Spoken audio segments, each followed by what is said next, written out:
Hallelujah. Those who know their God, they shall do great things.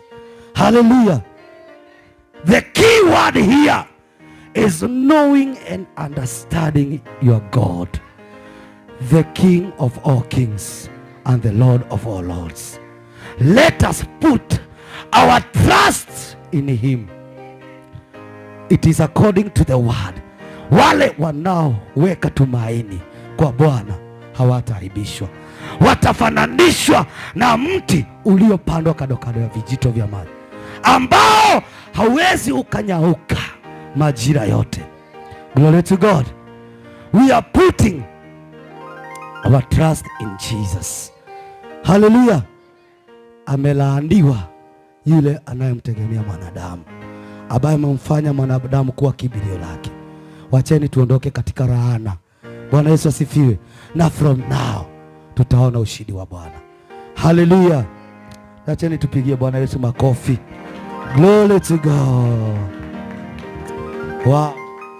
Hilo neno limenibariki na limenijenga, limeniinua, limenitoa chini likanipandisha juu.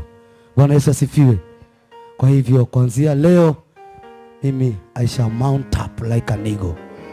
Hallelujah. We shall mount up like what? From now. Hallelujah. Those who waited upon the Lord, they shall renew their strength. My strength is renewed. Hallelujah. I want you to declare, my strength is renewed. My strength is renewed. From now, I shall mount up. I shall mount up.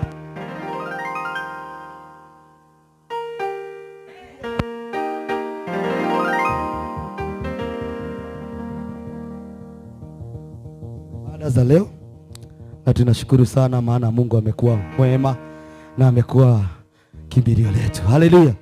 Kuanzia leo hatutembei tena kwa hao manabii. Hatutatembea tena kwa uto tunyumba. Haleluya. Kuna mshirika mmoja tulikuwa naye juzi akaniambia, kuna mtu alikuwa anamwambia, nataka unionyeshe ule mga.